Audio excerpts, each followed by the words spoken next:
أعوذ بالله من الشيطان الرجيم. بسم الله الرحمن الرحيم. الحمد لله رب العالمين، والصلاة والسلام على أشرف الخلائق أجمعين، سيدنا وسيد الأولين والآخرين، حبيبنا وحبيب إله العالمين، إمام المرسلين وخاتم النبيين، أبي القاسم المصطفى محمد وعلى أهل بيته الطيبين الطاهرين الهداة المهديين المعصومين المظلومين، واللعنة الدائمة على أعداء الحق والدين. أما بعد، فقد قال الله تعالى عز اسمه في محكم كتابه ومتقن خطابه: بسم الله الرحمن الرحيم. قل لله المشرق والمغرب يهدي من يشاء إلى صراط مستقيم. صدق الله العلی العظیم. قرآن حکیم کے سورہ مبارکہ بقرہ کی ایک آیت کا ایک فقرہ مسلسل آپ حضرات کے سامنے تلاوت کرنے کی سعادت حاصل کر رہا ہوں، جس میں ارشاد فرمایا گیا ہے کہ کہہ دیجئے، اے نبی کہہ دیجئے کہ اللہ ہی کے لیے ہے مشرق اور مغرب. قل للہ المشرق والمغرب یہدی من یشاء الی صراط مستقیم. اللہ جسے چاہتا ہے صراط مستقیم کی طرف ہدایت فرماتا ہے. اس فقرے میں یشاء کا کلمہ فکری اعتبار سے اس وقت ہماری توجہ کا مرکز ہے، اور عنوان گفتگو ہے مشیت اور حسین. مجھے احساس ہے کہ تیزی کے ساتھ ایام عزا گزر گئے، اور جتنے مطالب میرے ذہن میں تھے، حتیٰ کہ رؤوس اقلام تک، یعنی صرف سرنامے بھی میں گزارش نہیں کر سکا. فہرست وار کہ اس عنوان کے تحت کتنے مسائل قابل توجہ ہیں جو ہماری فکری اور عملی زندگی میں روشنیاں بکھیر سکتے ہیں اور بکھیرتے ہیں. مشیت اور حسین بہت بڑا عنوان ہے، بہت وسیع، بہت عظیم الشان اور بہت عمیق، اور اس موضوع کا ایک عشر عشیر بھی احاطہ نہ کیا جا سکا. لیکن بہرحال کم سے کم یہ ہے کہ عنوان آپ کے ذہنوں میں قائم ہو گیا. کل گفتگو اس مرحلے تک پہنچ گئی تھی کہ مشیت حق متعلق ہوئی اس امر کے، مشیت حق مقتضی ہوئی کہ نبوت مصطفیٰ سے شروع ہو، مصطفیٰ ہی پہ ختم ہو. اب خود یہ موضوع ایسا ہے کہ اس پر اگر 10 دن کیا 30 دن گفتگو کی جائے تو کم ہے، 1 سال گفتگو کی جائے تو کم ہے. مشیت حق مقتضی ہوئی کہ امر نبوت محمد ابن عبداللہ صلی اللہ علیہ وآلہ وسلم سے شروع ہو اور انہی پر ختم ہو. اور جو حضرات منطق قرآنی، منطق عرفانی اور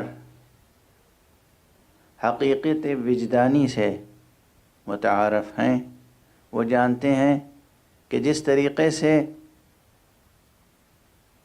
مشیت حق مقتضی ہوئی کہ نبوت مصطفیٰ سے شروع ہو، مصطفیٰ ہی پہ ختم ہو، بالکل اسی طرح مشیت مقتضی ہوئی کہ ولایت مرتضیٰ سے شروع ہو، مرتضیٰ ہی پہ ختم ہو۔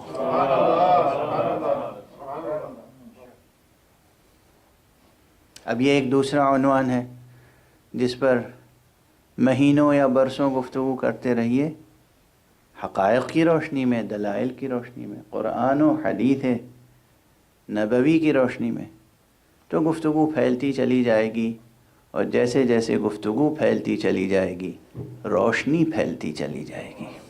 اسی ضمن میں مشیت کی قسمیں ہیں، مشیت کے مراتب ہیں۔ اسی ضمن میں یہ عرض کیا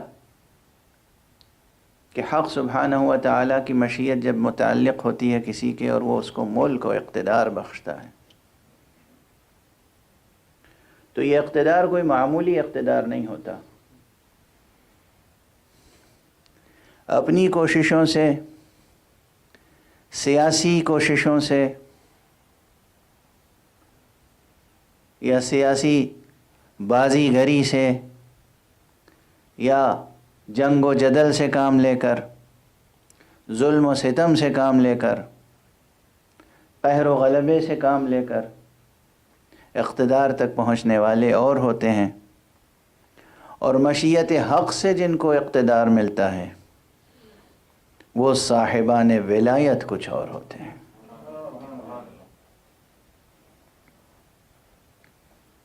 صاحبان ولایت میں پہلی اور آخری شرط یہ ہے کہ وہ کسی سے قریب ہوں یا نہ ہوں، حق سے ہمیشہ قریب رہتے ہیں۔ اللہ سبحانہ و تعالی اصل راز و رمز ولایت یہ ہے، جوہر ولایت قربت حق ہے۔ سیاسی اقتدار کے لیے کوششیں کرنے والے کس سے قریب ہوتے ہیں؟ کس کے قریب ہوتے ہیں؟ کیا ہوتا ہے ان کے پاس سرمایہ؟ ان کی فکر کیا ہوتی ہے؟ ان کے جذبات کیا ہوتے ہیں؟ مطالعہ کرتے چلے جائیے، قابیل سے لے کر آج تک آپ دیکھ لیں گے کہ جنہیں اقتدار کی ہوس ہوتی ہے وہ کیا کیا حرکت مذبوحی نہیں کرتے، کیا کچھ نہیں کرتے، وہ کتنے دور ہوتے ہیں وہ حق سے اور حقیقت سے۔ اللہ کا تو تصور ہی نہیں ہوتا جنہیں ہوس اقتدار ہوتی ہے، لیکن جو حق سے قریب ہوتے ہیں انہیں ہوس اقتدار نہیں ہوتی، وہ تو اقتدار کو ٹھوکریں مارتے ہیں لیکن قوتیں انہی کے قدموں میں لوٹتی ہیں۔ یہ فرق ہے۔ مشیت جس سے متعلق ہوتی ہے، اس کائنات میں اس کے اقتدار کا عالم کچھ اور ہوتا ہے۔ یہیں سے اب ظاہر ہے کہ مفاہیم پھیلتے چلے جاتے ہیں، اور مفاہیم کو چھوٹی چھوٹی عبارتوں میں سمیٹ کر گزارش کرنے کے لیے علماء، فقہاء، متکلمین، ادباء اصطلاح سازیاں کرتے ہیں، ترکیبیں تراشتے ہیں، الفاظ اور ٹرمینالوجیز کوائن کرتے ہیں۔ تو لا مشاحۃ فی الاصطلاح، اصطلاح میں کوئی لڑائی جھگڑا نہیں ہے، کوئی کچھ بھی ٹرمینالوجی اختیار کرنا چاہے، لفظی بحثیں نہ کریں، جوہری بحث کریں۔ اللہ سبحانہ و تعالی کی مشیت جس سے متعلق ہو اور وہ جس کو اقتدار دے، تو اقتدار دے گا نا یا نہیں دے گا؟ اس کے دیے ہوئے اقتدار ہی کا نام ولایت تکوینیہ ہے۔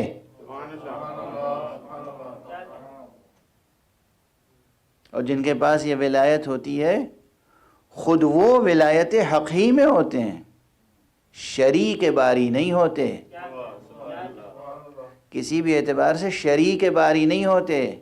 اگر اس طرح آپ سوچیں گے تو نہ آپ کا توحید کا تصور کامل ہو سکے گا اور صحیح ہو سکے گا، نہ ولایت کا تصور صحیح ہو سکے گا۔ وہی سادہ سی بات ہے جو میں نے اس سے پہلے کسی تقریر میں عرض کی تھی کہ اللہ سبحانہ و تعالی جسے بھیجتا ہے اپنا نمائندہ بنا کر، اور اس کے نمائندوں کے بھی مراتب ہیں، جسے صاحب اقتدار اور صاحب ولایت بنا کے بھیجتا ہے تو کچھ عطا کر کے بھیجتا ہے نا، یا دست خالی صرف الفاظ دے کر بھیجتا ہے، یا کچھ قوت بھی عطا کر کے بھیجتا ہے، کچھ حق تصرف بھی عطا کر کے بھیجتا ہے۔ یہ اللہ کی طرف سے آنے والا کچھ کر سکتا ہے یا نہیں کر سکتا؟ تمام انبیاء کی زندگیوں میں جو کچھ معجزات ہیں، یہ معجزات علامتی طور پر ظاہر ہوئے ہیں، صرف اس علامت کو ظاہر کرنے کے لیے کہ یہ اگر کچھ کرنا چاہے تو کیا کچھ کر سکتا ہے۔ اب بحث یہاں پر کی جاتی ہے کہ نہیں یہ کچھ نہیں کرتے، وہ حق ہی کرتا ہے، بے شک حق سبحانہ و تعالیٰ کرتا ہے، یہ جو کچھ کرتے ہیں اس کے اذن سے کرتے ہیں، بے شک اس کے اذن سے کرتے ہیں۔ مگر عزیز گرامی یاد رکھیں کہ جب کوئی ولی اللہ اپنی زبان سے بسم اللہ کہہ کر کوئی امر انجام دینا چاہتا ہے تو اس کی بسم اللہ میں وہی قوت ہوتی ہے جو اللہ کے حرف کن میں قوت ہوتی ہے۔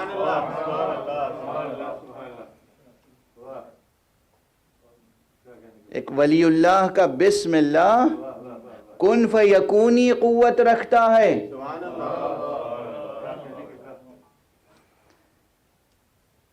ایک ولی برحق کا بسم اللہ کن فیکونی قوت رکھتا ہے۔ اذن، اللہ سبحانہ و تعالی کا اذن معصومین کے حرف دعا میں پوشیدہ ہے۔ یا یہ دعا نہیں کرتے اور یا دعا کرتے ہیں تو سمجھو کہ انہیں اذن حاصل ہے، ان کا ہاتھ اٹھ گیا دعا کے لیے، بس پھر وہ امر ہو کر رہے گا۔ اس لیے اہل دنیا یہ کوشش کریں کہ ان کا ہاتھ دعا کے لیے اٹھے تو ان کے حق میں دعائے خیر کے لیے اٹھے، کہیں خدا نہ خواستہ بد دعا کے لیے نہ اٹھے۔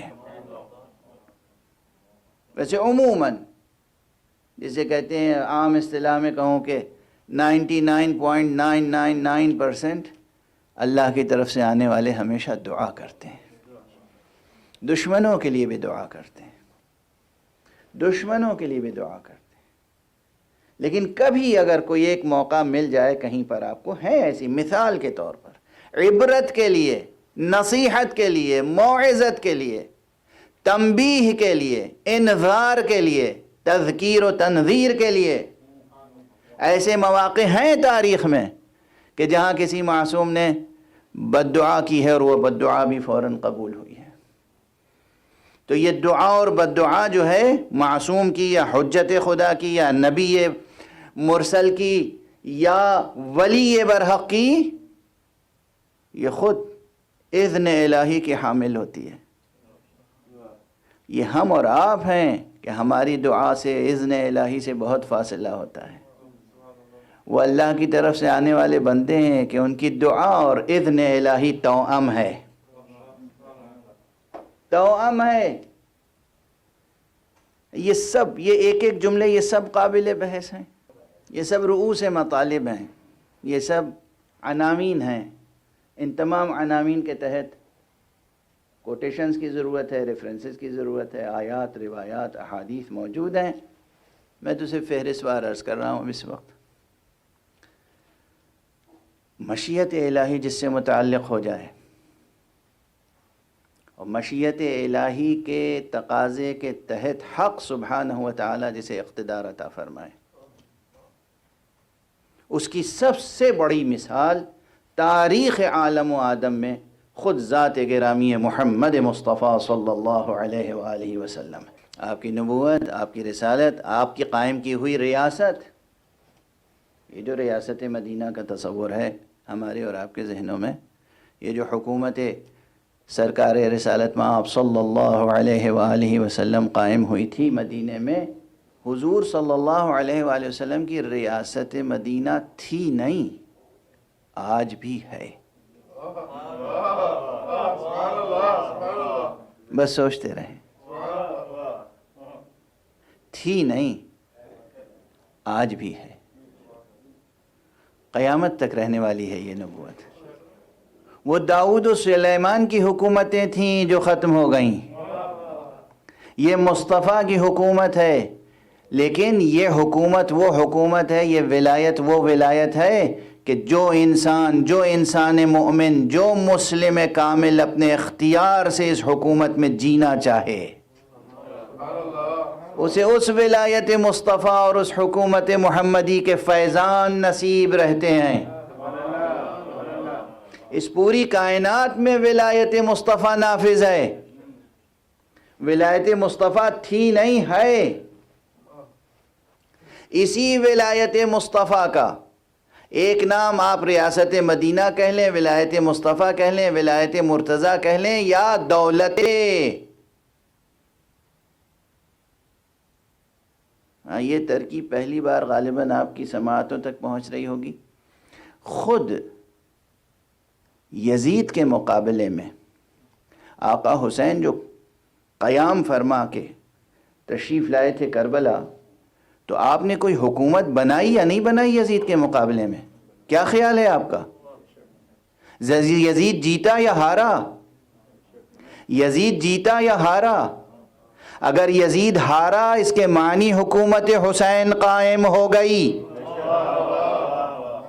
اب یہ اپنا اپنا نصیب ہے، اپنی اپنی قسمت ہے، کون حسین کی حکومت میں جیتا ہے، کون یزید کا طفیلی بن کے ہلاک ہوتا ہے۔ بس ایک فقرہ کل عرض کیا تھا، ایک فقرہ آج عرض کروں گا اور گفتگو کو آگے بڑھاؤں گا۔ کل عرض کیا تھا عام نقطہ نظر سے، وہ میرا نقطہ نظر نہیں، عام نقطہ نظر سے سب کہتے ہیں انبیاء صرف 3 اصلیں لے کر آئے اصول دین کے اعتبار سے: توحید، نبوت، آخرت۔ اور میں نے آپ کے سامنے گزارش کی کہ حضور بھی تو یہی 3 اصلیں لے کر آئے، مقام ختم نبوت پر فائز ہوئے، تو آپ کے نقطہ نظر سے تو یہی 3 اصلیں تھیں اصول دین میں: توحید، نبوت، آخرت۔ تو پھر ان پر ختم نبوت کیوں نہیں ہو گئی؟ ان سے پہلے کسی نبی پر، ان پر کیوں ختم نبوت ہوئی؟ تو جوابات تو دینے پڑیں گے۔ اس میں ایک جواب یہی ہے کہ آپ یا تو اصول میں کسی چیز کا اضافہ کریں۔ آدم سے لے کر عیسیٰ تک اصول دین 3 تھے: نبوت، توحید، نبوت اور آخرت۔ مصطفیٰ نے جو پیش کیا تو توحید کے بعد عدل بھی ہے،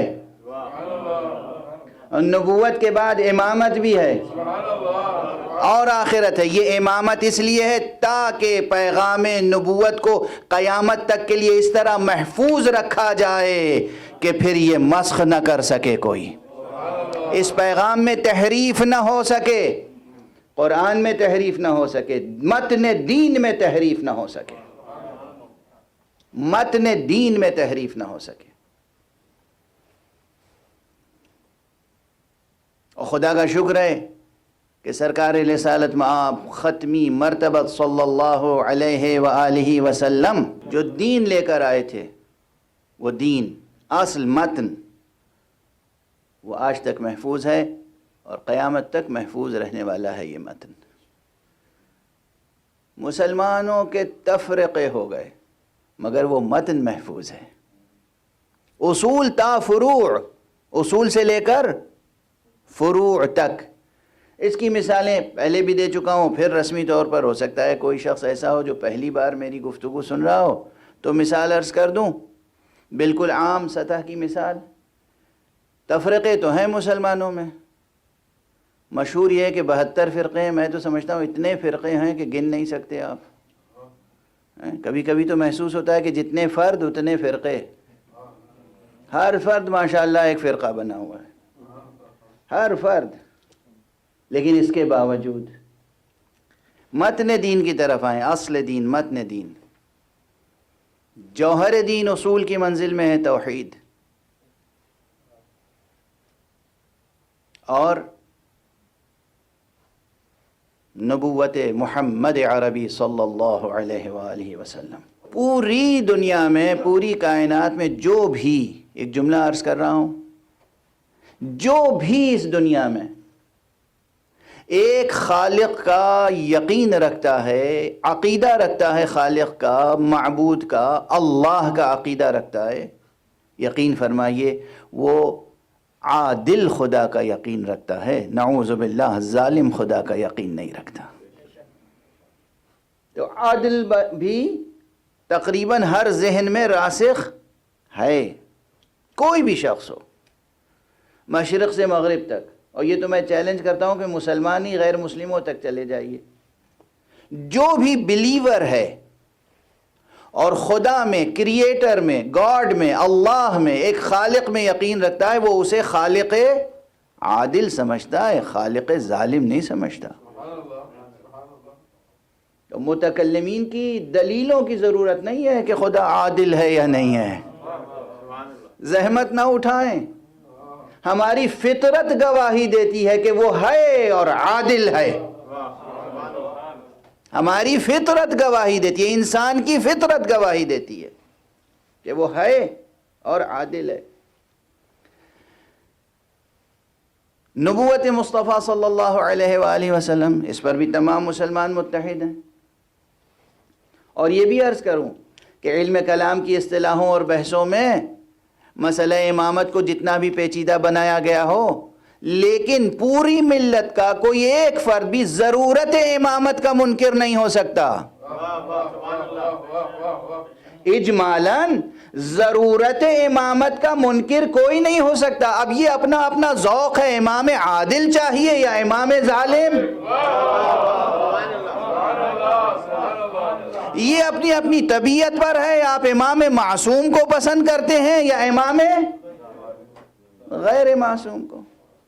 اللہ نے وعدہ ابراہیم سے یہی کیا ہے کہ ہم امامت اپنی طرف سے اسی کو دیں گے جو ظالم نہیں ہوگا. جو ظالم نہیں ہوگا کا ترجمہ یہی ہے کہ اللہ اسی کو اپنی طرف سے امامت دے گا جو با کردار ہوگا، بلند کردار ہوگا، معصوم ہوگا، خطا کار نہیں ہوگا. تو واضح ہے یہ بات. جو بھی خدائے واحد کا قائل ہے وہ خدائے عادل کا قائل ہے.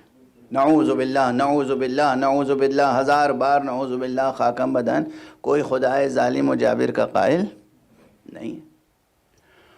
اور جو بھی نبوت کا قائل ہے وہ ضرورت امامت کا بھی قائل ہے. اس کے بعد بحثیں ہیں کہ کون کس کو امام تسلیم کرتا ہے اور کون کیسے ہاتھ پر بیعت کرتا ہے. آلودہ ہاتھ پر بیعت کرنا پسند ہے کسی کو تو کوئی کر لے.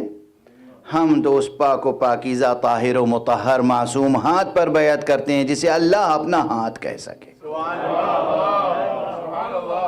جسے اللہ کہے ید اللہ فوق ایدیہم. یہ تم جس ہاتھ پر بیعت کر رہے ہو یہ اللہ کا ہاتھ ہے، کسی اور کا ہاتھ نہیں ہے. آخرت پر سب کا یقین ہے. تو یہ اجمالاً تفصیل میں جائیے گا، بحثیں ہیں اجمالاً. اب میرا اسلوب یہی ہے کہ بھئی جو چیزیں متفق ہیں اور جس پر متفق ہیں، آپ متفق ہیں اور جو چیزیں متفق علیہ ہیں کم سے کم اس پر تو اتحاد کیجئے، متحد رہیے. کیوں بلا سبب تفرقے میں پڑھ کے ہلاکت اختیار کرنا چاہتے ہیں؟ اصول سے فروع میں آ جائیے. اور دین اسلام میں دیکھیے کہ پوری دنیا میں پھیلے ہوئے جو مسلمان ہیں، ان میں کوئی مسلک، کوئی فرقہ ایسا ہے جس میں 24 گھنٹے میں 6 وقت کی نمازیں واجب ہوں؟ سراغ ہے کسی کا؟ آپ جانتے ہیں؟ کوئی اطلاع ہے ایسی؟ نہیں، میرا خیال ہے سب 5 وقت کے قائل ہیں. کوئی 6 وقت کا قائل نہیں، کوئی 4 وقت کا قائل نہیں. اور اسی طرح سے رکعتوں کی تعداد بھی، اس میں کوئی اختلاف نہیں. صبح کی 2 رکعت فرض تو تمام مسالک میں یہی ہے. ظہر کی 4 رکعت تو تمام مسلکوں میں یہی ہے. و عصر کی 4 رکعت تمام مسلکوں میں یہی ہے. مغرب کی 3 رکعت تمام مسلکوں میں یہی ہے، عشاء کی 4 رکعت تمام مسلکوں میں یہی، کوئی اختلاف نہیں۔ اچھا کسی میں کوئی مسلک ایسا ہے جو سجدے سے نماز شروع کرتا ہو تکبیر پہ ختم کرتا ہو؟ ایسا ہے کوئی مسلک؟ تحقیق کر لیجئے گا۔ ترتیب نماز بھی وہی ہے، تکبیرۃ الاحرام سے شروع ہوتی ہے اور اس کے بعد سورہ الحمد پڑھتے ہیں، پھر قرآن مجید کا کوئی ایک چھوٹا سا سورہ یا کوئی ایک رکوع، قرآن پاک کی آیتیں پڑھتے ہیں، پھر تکبیر کہتے ہیں، رکوع میں جاتے ہیں، رکوع میں وہی سبحان ربی العظیم و بحمدہ کہتے ہیں، اس میں کوئی اختلاف نہیں۔ پھر رکوع سے سر اٹھاتے ہیں، پھر سجدے میں جاتے ہیں اور کہتے ہیں سبحان ربی الاعلی و بحمدہ، اس میں کوئی اختلاف نہیں۔ پھر سجدے سے سر اٹھاتے ہیں، بیٹھتے ہیں، پھر سجدے میں جاتے ہیں اور وہی ذکر دہراتے ہیں، پھر کھڑے ہوتے ہیں۔ تو معلوم ہوا کہ متن نماز میں اور متن دین میں تمام عالم اسلام میں کوئی اختلاف نہیں ہے۔ میں اس سے پہلے کہیں کہہ چکا ہوں کہ میں فرض کیجئے کہ مثلا سورہ حمد ہی تو پڑھ رہا ہے پڑھنے والا، اب وہ ہاتھ اس کے کھلے ہوئے ہیں یا ہاتھ اس طرح سینے پر بندھے ہوئے ہیں، یہ ایک الگ چیز ہے، لیکن پڑھ کیا رہا ہے؟ سورہ حمد پڑھ کیا رہا ہے؟ قرآن۔ پڑھ کس نیت سے رہا ہے؟ قربتاً اللہ۔ پڑھ کس نیت سے رہا ہے؟ کہ یہی اس کو رسول اللہ صلی اللہ علیہ وآلہ وسلم سے پہنچا ہے۔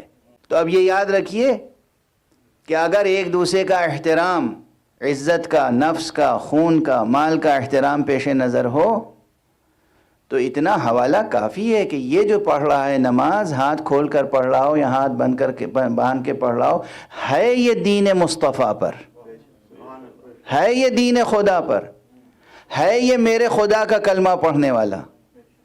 اگر یہ شعور اور خدا اور رسول کے حوالے سے بھی ایک دوسرے کا احترام نہ کریں گے ہم، تو پھر کس حوالے سے احترام کریں گے؟ واضح ہے؟ تو پورے عالم اسلامی میں نے عرض کیا جتنے بھی تفرقے ہو گئے ہوں، لیکن متن دین محفوظ ہے۔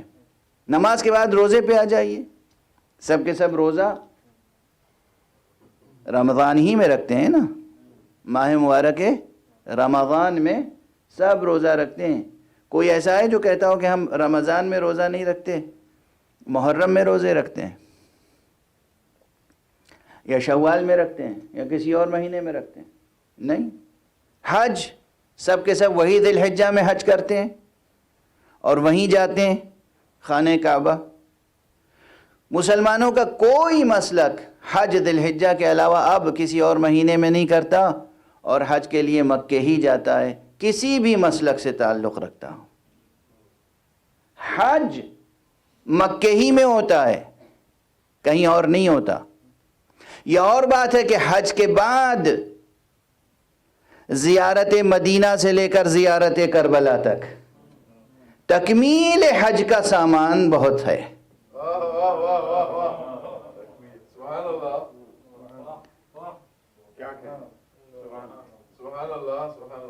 اب تکمیل حج جو میں نے کہہ دیا تو ایک فقرے میں اس کی وضاحت کر دوں۔ دیکھیے تمام مسالک میں نماز سے پہلے کچھ مقدمات نماز ہیں تاکہ دل و دماغ نماز کے لیے مکمل طور پر آمادہ ہو جائے اور واقعاً حظ حضوری نصیب ہو، لطف حضوری نصیب ہو۔ جب ہم تکبیر کہیں اللہ اکبر تو اپنے آپ کو حضرت حق سبحانہ و تعالیٰ کے سامنے پائیں اور اپنے سامنے حق کو پائیں، وہ کیفیت پیدا ہو جائے جو رسول اللہ نے فرمایا ہے کہ تم اس طرح نماز پڑھو کہ جیسے تم خدا کو دیکھ رہے ہو یا خدا تمہیں دیکھ رہا ہے۔ اس کیفیت کو پروان چڑھانے کے لیے کچھ مقدمات نماز ہیں، کچھ واجب، کچھ مستحب اور سنت۔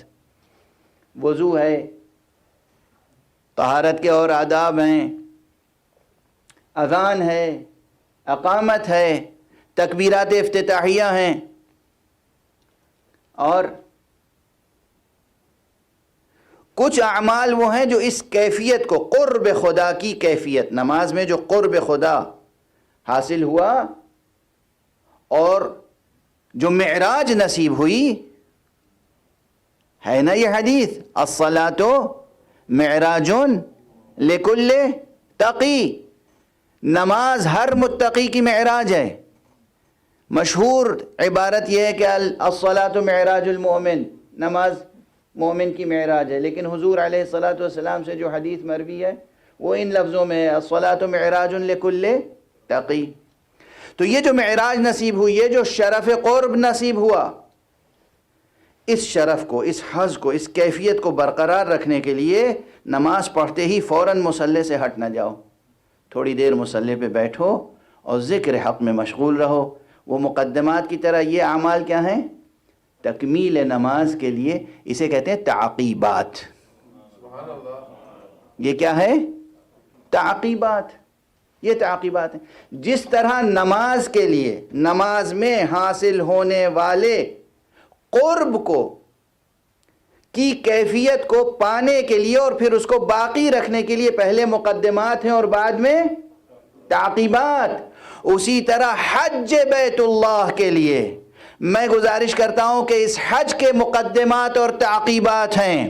حج کے مقدمات یہ ہیں کہ مدینے جاؤ، حج کے تعقیبات یہ ہیں کہ کربلا جاؤ. بہرحال یہ حج تو اصول دین میں توحید سے لے کر آخرت تک، اور فروع دین میں نماز سے لے کر حج تک، جہاد تک، امر بالمعروف و نہی عن المنکر تک، متن دین آج محفوظ ہے تمام مسلمانوں کے درمیان. یہ مشیت حق متعلق ہوئی کہ ختم نبوت مصطفیٰ پر ہو جائے، اور مصطفیٰ اپنے بعد وہ امامت اور ولایت کا انسٹیٹیوشن متعارف کرا کے جائیں جو محافظ رسالت مصطفیٰ، محافظ مقام ختم نبوت، محافظ قرآن، محافظ تنزیل و تعویل ہے. یہ ہے راز. یہاں پر ایک جملہ اور عرض کر دوں کہ حضور علیہ الصلاۃ والسلام کے اوصاف اور فضائل میں ایک خاص چیز ہے، اور وہ ہے معراج. ابھی نماز کے لیے بھی معراج کا کلمہ زبان پر آ گیا تھا. تو حضور علیہ الصلاۃ والسلام کی سیرت میں اور آپ کی حیات طیبہ میں، آپ کے فضائل و مناقب میں ایک بہت عظیم امر ہے جس کا نام ہے معراج. خود یہ معراج اپنے واقعاتی انداز میں گویا کہ اعلامیہ ہے ختم نبوت کا. تفصیلات معراج اور جتنی روایتیں معراج سے متعلق صحیح السند روایتیں ہیں، ان تمام روایتوں میں ڈوبتے چلے جائیں تو آپ یہی محسوس کریں گے کہ یہ مقام ختم نبوت کا اعلان ہو رہا ہے. صرف نبوت نہیں ہے مصطفیٰ کے پاس، ختم نبوت ہے. حقیقت نبوت منحصر ہے ان کی ذات گرامی میں. اور وہ نبوت اور وہ امامت اور وہ ولایت ذات گرامی محمد مصطفیٰ میں منحصر ہے جس میں حق سبحانہ و تعالی نے انہیں اقتدار بخشا ہے. وہ اقتدار کامل کہ زمان و مکان پر اقتدار ہے، اسپیس ٹائم کنڈیشنز پر اقتدار ہے. آقا کی چٹکی میں ہے زمان و مکان، اور یہ چٹکی بنائی جس نے ہے اسی کو ہم سجدہ کرتے ہیں. وہ ہے اللہ، وہ ہے عظیم، وہ ہے کبیر، وہ ہے اکبر. اس کی توحید بہت بلند ہے. اس نے جس محمد کو ملک و ملکوت پر اقتدار ولایت بخشا ہے، تو مصطفیٰ صلی اللہ علیہ وآلہ وسلم کی چٹکیوں میں ہے زمان و مکان. ہاں یہ ضرور ہے ہم ان میں سے ہیں جو یہ سمجھتے ہیں کہ یہ زمان و مکان پر اقتدار اللہ نے بخشا ہے، اللہ نے بخشا ہے، اور مصطفیٰ کو بخشا ہے ایسا کہ نفس مصطفیٰ سے جدا نہیں ہو سکتا. ایسا اقتدار جو نفس مصطفیٰ سے جدا، اتنا کمال کا ہے نفس مصطفیٰ کہ اس سے جدا نہیں ہو سکتا. تو بظاہر اگر اس دنیا میں خود شخص مصطفیٰ نہ ہو مگر نفس مصطفیٰ ہو، شخص مصطفیٰ نہ ہو نفس مصطفیٰ ہو تب بھی وہ کمالات موجود رہیں گے، یعنی زمان و مکان پر اقتدار موجود رہے گا۔ یہ اور بات ہے کہ یہ اقتدار ظاہر بس اس وقت ہوگا جب مشیت پروردگار ہوگی۔ مشیت نہیں ہوگی تو اظہار نہیں ہوگا، مشیت ہوگی تو اظہار ہوگا۔ تمام معجزات اور واقعات کا مطالعہ آپ اس روشنی میں کریں۔ یہ شہ کلید ہے، یہ کلید مطلب ہے، کنجی ہے، کی تمام حقائق کو سمجھنے کے لیے۔ کیا بلند نفوس ہیں، کیا بلند نفوس ہیں۔ اور معراج، اس بلندیوں پر جا کر مصطفیٰ صلی اللہ علیہ وسلم نے صرف ماضی کا نظارہ تھوڑی کیا ہے، ماضی سے مستقبل تک، ازل سے ابد تک کا نظارہ مصطفیٰ صلی اللہ علیہ وآلہ وسلم نے جس فراز وجود پر کیا ہے اس کا نام ہے معراج۔ جس نقطۂ فراز وجود پر سرکار رسالت مآب نے ازل تا ابد ملاحظہ فرمایا ہے، وہ ہے نقطۂ فراز وجود جس کا نام ہے معراج۔ اور اسی لیے پورے قرآن میں یہ آیت جو معراج سے متعلق اور اسراء سے متعلق ہے، کس قدر عظیم الشان آیت ہے۔ سبحان الذی اسریٰ بعبدہ لیلا من المسجد الحرام الی المسجد الاقصی الذی بارکنا حولہ لنریہ من آیاتنا۔ اللہ اکبر۔ یعنی یہ وہ واقعہ ہے، دونوں چیزیں ہیں، ذرا غور فرمائیے گا۔ ذات گرامی مصطفیٰ، اللہ اکبر۔ یہ میں آج اور اس موقع پر یہ شاید یہ بھی مشیت ہے کہ سرکار رسالت میں آپ کے تعلق سے چند جملے عرض کر رہا ہوں، اس لیے کہ ان کے اہل بیت کے جن افراد کے فضائل اور مصائب گزارش کرنے ہیں یا کیے جا رہے ہیں اس وقت دنیا کے ہزاروں ممبروں پر، وہ سب کے سب اہل بیت مصطفیٰ ہیں۔ اگر مصطفیٰ سمجھ میں نہیں آئے تو اہل بیت مصطفیٰ سمجھ میں نہیں آئیں گے۔ اگر مصطفیٰ سمجھ میں نہیں آئے تو اہل بیت مصطفیٰ سمجھ میں نہیں آئیں گے۔ ذات گرامی مصطفیٰ بھی یہ ہے کہ ان کو بھیجنے پر بھی خدا نے ناز کیا ہے۔ سورہ جمعہ، ہر جمعے میں آپ حضرات تلاوت فرماتے ہیں، بلکہ سعادت مند ہیں وہ جو تلاوت کرتے ہیں۔ هو الذی بعث فی الامیین رسولا، هو الذی، وہی ہے وہ خدا جس نے ایسا رسول بھیجا۔ یعنی رسول کو بھیجنے پر تعارف کس کا کرا رہا ہے؟ اپنی ذات کا۔ غور فرما رہے ہیں آپ؟ ذرا دیکھو، یہ مصطفیٰ وہ ہے کہ اسے کسی اور نے نہیں بھیجا ہے، اسی نے بھیجا ہے۔ جب یہ معراج پر گئے تو انداز کیا ہوا؟ سبحان الذی اسریٰ بعبدہ۔ کیا کہنا اس پروردگار کا جو اپنے بندے کو راتوں رات سفر معراج پر لے گیا۔ یہاں بھی معراج کے واقعے کا حوالہ دے کر ناز فرما رہا ہے خدا۔ غور فرما رہے ہیں آپ؟ کیا مقام ہے، کیا منزلت ہے۔ یہ اتنا عظیم واقعہ ہے کہ اسی لیے حضرت امام جعفر صادق علیہ السلام نے ارشاد فرمایا ہے کہ واقعہ معراج کا انکار کفر ہے۔ معراج کا انکار کفر ہے، کفر۔ اب بس واقعہ معراج کا انکار کفر ہے، یہ خصوصیت سے معصوم نے فرما دیا، اس لیے کہ اس کا انکار بھی وہیں سے ہو رہا تھا، اسی مرکز سے جس مرکز سے اصل نبوت کا انکار ہو رہا تھا، اسی مرکز سے حدیثیں اور روایتیں گڑھی جا رہی تھیں کہ یہ حضور سفر میں گئے نہیں تھے، خواب دیکھا تھا۔ یا بار بار یہ بات کہی جا رہی ہے، کہی جاتی رہی ہے کہ یہ صرف روحانی معراج تھی، جسم مبارک معراج پر نہیں گیا تھا۔ اور یہ فقیر پچھلے 30-40 برسوں سے یہ جملہ کہہ رہا ہے، آج پھر دہرا کے آگے بڑھوں گا کہ جو لوگ یہ بحثیں کرتے ہیں کہ رسول اللہ صلی اللہ علیہ وسلم کی معراج جسمانی تھی یا روحانی، انہیں یہ یاد رکھنا چاہیے کہ جسم و روح کی جدائی کا نام موت ہے، معراج نہیں۔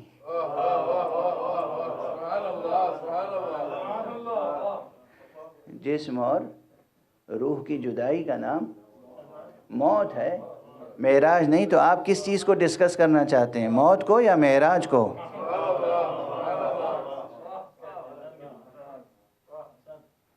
نہیں، میں 40 برس پہلے یہ جملہ کہا تھا میں نے، اور بس میں شکر خدا ادا کرتا ہوں کہ یہ جملہ پھر بعد میں بعض ان لوگوں نے دہرانا شروع کیا جو عمر میں مجھ سے بہت بڑے تھے، اور بعد میں آنے والی نسلیں یہ سوچیں گی کہ یہ جملہ ان کا تھا یا ان کا تھا۔ میں اس بحث میں نہیں پڑتا، میں کہتا ہوں جس کا بھی جملہ ہو قبول بارگاہ الہی ہو جائے۔ بہرحال تو جسم اور روح کی جدائی کا نام تو موت ہے، معراج نام ہی اس کا ہے کہ جہاں تک روح پرواز کرے، اگر مقتضی ہو کہ جسم ساتھ ساتھ جائے تو پھر جسم کو ساتھ ساتھ لے کر جائے، اور جسم ہی نہیں، دوش پر ردا ہو تو وہ بھی جائے، اور قدم میں نعلین ہو تو وہ بھی جائے۔ اور یہ ردا بھی کوئی معمولی ردا نہیں ہے، یہ ردا وہ ہے جس پر بار بار فاطمہ زہرا نے پیوند لگائے ہیں۔ یہ نعلین بھی کوئی معمولی نعلین نہیں ہے، یہ وہ نعلین ہے جسے بار بار مرتضیٰ نے درست کیا ہے۔ گفتگو اس انداز سے چلتی رہی تو وقت کافی صرف ہو جائے گا، اس لیے دامن گفتگو کو سمیٹتا ہوں اور پھر اس نقطے تک لے کر آتا ہوں کہ مقام ختم نبوت کے اسرار میں سے ایک سر یہ بھی ہے کہ جس طرح حضور علیہ الصلوۃ والسلام میں بدرجہ کمال اصول دین کو پہنچایا، فروع دین کو پہنچایا، اسی طرح قیامت تک آنے والے مسائل کو حل کرنے کے لیے اگر معصوم کا وجود ظاہر بظاہر موجود نہ ہو تو پھر مسلمان کیا کریں؟ اس کے لیے صرف احکام نہیں عطا کیے بلکہ احکام بنانے والے اصول بھی عطا کیے۔ یہ کمال مصطفیٰ صلی اللہ علیہ وآلہ وسلم۔ تو یہ فقاہت اور یہ اجتہاد اور یہ علم اصول فقہ جو بعد میں اصول فقہ کے عنوان سے پروان چڑھا، یہ بھی عطائے مصطفیٰ صلی اللہ علیہ وسلم، عطائے ائمہ اہل بیت مصطفیٰ ہے۔ یہ کہیں اور سے نہیں آیا، یہ مانگے کا اجالا نہیں ہے، یہ مانگے کا اجالا نہیں ہے۔ یہ بڑا فرق ہے، پہلے جو انبیاء تھے ان انبیاء نے قوانین عطا کیے تھے، قوانین کا مجموعہ، اور اب حضرت ختمی مرتبہ صلی اللہ علیہ وآلہ وسلم نے حضرت نے قوانین کا ایک مجموعہ بھی دیا، اور جہاں قوانین نہ ہوں وہاں کے لیے قانون بنانے کے لیے بھی ایک مجموعہ قوانین عطا کیا۔ واضح ہے؟ تو ہر اعتبار سے مقام ختم نبوت کی تفسیر کی جا سکتی ہے، لیکن اس کی یہ تفسیر ہرگز درست نہیں ہے کہ ختم نبوت کے معنی ہے کہ اب اس کے بعد انسان کو الہی ہدایت کی ضرورت نہیں ہے۔ نہیں، الہی ہدایت کی ضرورت تو قیامت تک رہے گی، الہی ہدایت کی ضرورت تو روز محشر بھی رہے گی، الہی ہدایت کی ضرورت تو جب تک وجود ہے تب تک الہی ہدایت کی ضرورت رہے گی، جب تک عالم ہستی ہے تب تک ہدایت الہیہ اور ہدایت ربانیہ اور فیضان ربانیہ کی ضرورت باقی رہے گی۔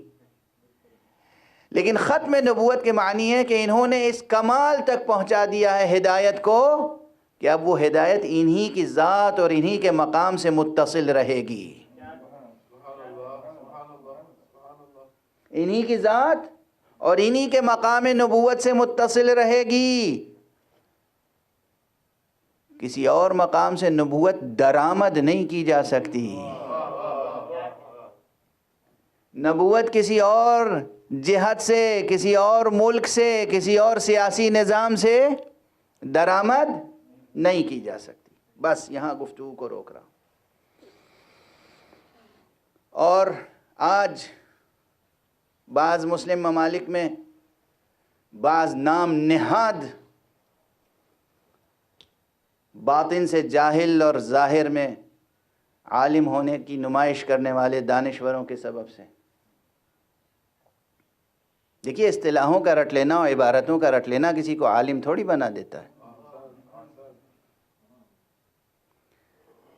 ٹرمینالوجیز کا رٹ لینا، عبارتوں کا رٹ لینا، ڈیفینیشنز کا رٹ لینا کسی کو عالم نہیں بناتا ہے۔ بعض حضرات تو جتنا رٹ لیتے ہیں اتنا ان کے جہل میں اضافہ ہو جاتا ہے، ان کے وجود میں اتنی تاریکی بڑھ جاتی ہے۔ تو بعض ایسے ہی افراد ہیں جن کی وجہ سے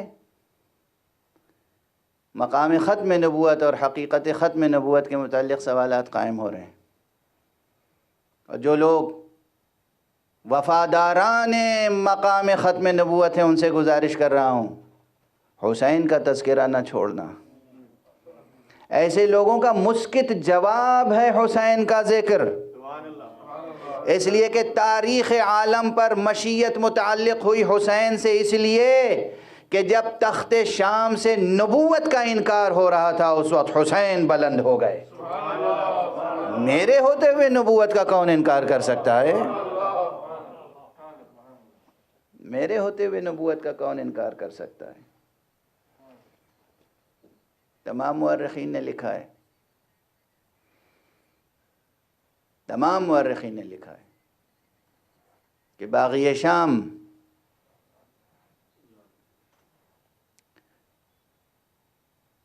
نشہ باطل میں مست، نفس پرستی میں مبتلا، محرمات الہیہ کو حلال کرنے والا اور فرائض الہیہ کو پامال کرنے والا، اس تخت پر بیٹھ کر یہ اعلان کر رہا تھا اور یہ کافرانہ اشعار دہرا رہا تھا کہ لعبت ہاشم بالملک فلا ملک جاء ولا وحی نزل۔ یہ تو بنی ہاشم نے ایک کھیل کھیلا تھا، ایک ڈھونگ رچا تھا، اقتدار حاصل کرنے کے لیے، اپنی حکومت قائم کرنے کے لیے، ورنہ نہ کوئی ملک نازل ہوا تھا نہ کوئی وحی نازل ہوئی تھی۔ تو آپ فرمائیں کہ جو یہ کہنے والا ہو، جو بھی یہ کہنے والا ہو، وہ مسلمان ہے یا کافر؟ میں نام نہیں لے رہا ہوں، میں یہ پوچھ رہا ہوں تمام مسلمانوں سے کہ یہ بتائیں یہ کہنے والا کہ بنی ہاشم نے ایک کھیل کھیلا تھا، ایک ڈھونگ رچا تھا اقتدار حاصل کرنے کے لیے، نہ کوئی فرشتہ نازل ہوا تھا نہ کوئی وحی آئی تھی، یہ کہنے والا مسلمان ہے یا کافر؟ اب نام آپ جا کے تلاش کیجئے کتابوں میں کہ کون تھا یہ کہنے والا۔ میں نے آپ سے سوال پوچھا ہے، میں نے نام نہیں لیا۔ یہ بتائیے جو یہ کہنے والا ہو وہ کون ہے، مسلمان یا کافر؟ اب کون ہے کہنے والا؟ یا آپ تاریخ میں ڈھونڈ لیجئے، طبری دیکھ لیجئے، ابن کامل ابن اثیر پڑھ لیجئے، ابن خلدون بھی پڑھ لیجئے، جتنی تاریخیں ہیں چھوٹی بڑی سب پڑھ لیجئے، مسلمانوں کی لکھی ہوئی، غیر مسلموں کی لکھی ہوئی، سب پڑھ لیجئے تاریخیں۔ شعر کس کا تھا یہ تعلق نہیں ہے، یہ شعر اگر آج اس وقت میں پڑھوں ارادتاً، واقعاً نبوت مصطفیٰ کا انکار ہو جائے گا یا نہیں؟ اگر نقل قول کی بنا پر نہ ہو، انکار ہوگا۔ ادھر نبوت کا انکار ہوا، ادھر اسلام سے نکلے۔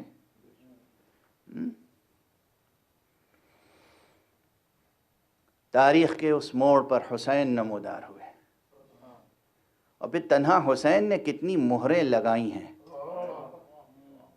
مقام ختم نبوت کے دستاویز پر، چھوٹی بڑی کتنی مہریں ہیں۔ کہیں اکبر کے لہو سے مہریں، کہیں اصغر کے لہو سے مہریں، کہیں قاسم کے لہو سے مہریں، کہیں اون و محمد کے لہو سے مہریں لگائیں، کہیں عباس کے خون کی مہر لگی ہوئی ہے۔ تم ختم نبوت اور نبوت مصطفیٰ کا انکار کرو گے؟ تم مصطفیٰ اور نبوت مصطفیٰ کا انکار کرو گے؟ تم مقام ختم نبوت کا انکار کرو گے؟ خدا کی قسم، جب تک تاریخ میں واقع کربلا زندہ ہے، کوئی نہ مصطفیٰ کی نبوت کا انکار کر سکتا ہے، نہ ختم نبوت کا انکار کر سکتا ہے۔ کس اہتمام سے نبوت کی حفاظت کی ہے، کس اہتمام سے پیغام الہی کی حفاظت کی ہے، کس اہتمام سے، کس اہتمام، اور کس اہتمام سے حجتیں قائم کی ہیں۔ حسین مجبور کا نام نہیں ہے، حسین مظلوم ہے، مجبور نہیں۔ حسین مظلوم ہے، مجبور نہیں۔ حسین صابر ہے، مقہور نہیں۔ حسین کا وجود مبارک و مقدس بہت بلند ہے۔ یہ جو کچھ بھی آپ نے دیکھا، پانی طلب کر رہے ہیں، صدا استغاثہ بلند کر رہے ہیں، یہ سب حجتیں تمام کر رہے ہیں، حجتیں تمام کر رہے ہیں۔ میدان کربلا میں جو آواز استغاثہ بلند کی تھی، یقین کیجئے اہل معرفت کے لیے آج بھی وہ آواز فضا میں گونج رہی ہے۔ حل من ناصر ینصرنا، حل من مغیث یغیثنا، کوئی ہے میرا مددگار، ہمارا مددگار جو ہماری مدد کے لیے آئے؟ کوئی ہے ہماری فریاد رسی کرنے والا جو ہماری فریاد رسی کرے؟ کوئی ہے جو حرم مصطفیٰ سے دفاع کرے؟ یہ آواز آج بھی گونج رہی ہے۔ جو لوگ حرم مصطفیٰ سے دفاع کرنے والے وہی ہوں گے جو آج وجود مبارک و مقدس مہدی پر جان نثار کرنے والے ہوں گے۔ جو آج ذریت مصطفیٰ سے، ذریت زہرا سے وجود مبارک و مقدس مہدی پہ جان نثار کرنے کے لیے تیار ہوں گے، وہ گویا وہ ہوں گے جو حسین کی صدا استغاثہ پر لبیک کہہ رہے ہوں گے۔ اسی لیے مجھے یہ نعرہ بہت پسند ہے، جب آپ کہتے ہیں لبیک یا حسین، مجھے بہت پسند ہے، بہت پسند ہے، بہت عزیز ہے مجھے یہ نعرہ۔ لبیک یا حسین کا ترجمہ ہوتا ہے لبیک اللہم لبیک، وہ اسی کا ترجمہ ہے، وہ اسی کا ترجمہ ہے۔ وہ نظریے کی منزل ہے، یہ عمل کی منزل ہے۔ وہاں علامتی انداز میں حیوان کی قربانی پیش کی جاتی ہے، یہاں حقیقی طور پر اپنی جان کی قربانی پیش کی جاتی ہے۔ حسین صدا استغاثہ بلند کر رہے ہیں، حل من ناصر ینصرنا، حل من مغیث یغیثنا۔ اس کی ایک تاثیر یہ ظاہر ہوئی کہ خیمہ گاہ میں ایک بچہ تھا، شیرخوار بچہ، اجرکم علی اللہ،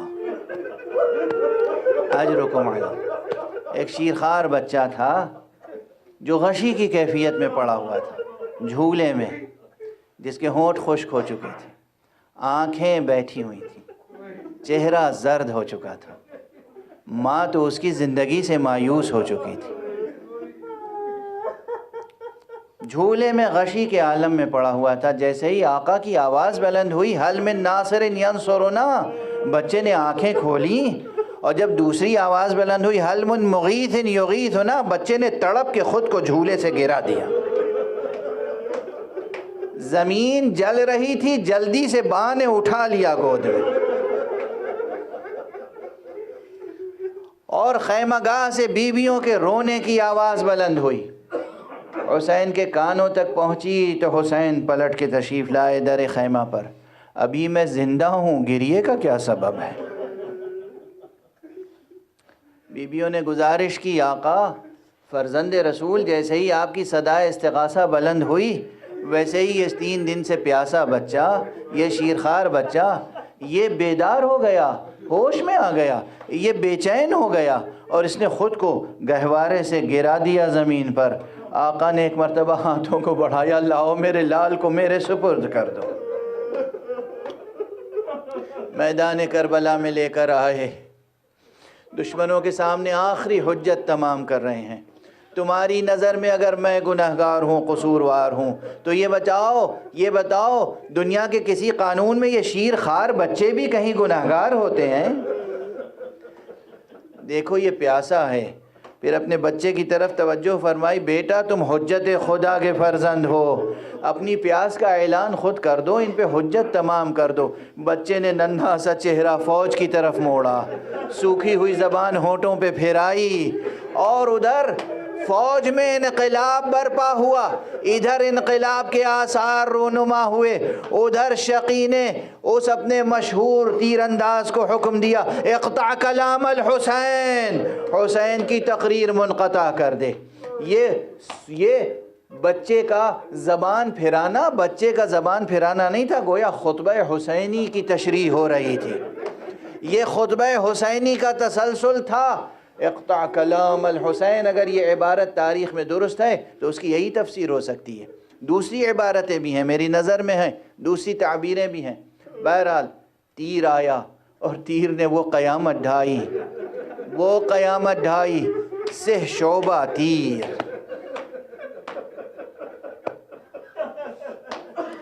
اب دامن وقت میں گنجائش نہیں ہے کہ میں تشریح کروں، یہ سہ شعبہ تیر آیا اور 6 ماہے شیر خار بچے کے گلے کو چھیدتا ہوا آقا حسین کے بازوؤں میں پیوست ہو گیا، اور ادھر اس بچے نے اپنے دونوں ہاتھ ننھے ہاتھ اٹھائے اور بابا کے گلے کا ہار ہو گیا، گلے سے چند قطرے لہو کے ٹپکے حسین نے ہاتھوں میں لیا، چلو میں لیا، اور کہتے ہیں آسمان کی طرف پھینکنا چاہا، مگر پھر آسمان سے آواز آئی، حسین یہ خون کے قطرے آسمان کی طرف آئے تو قیامت تک پھر بارش نہیں ہوگی۔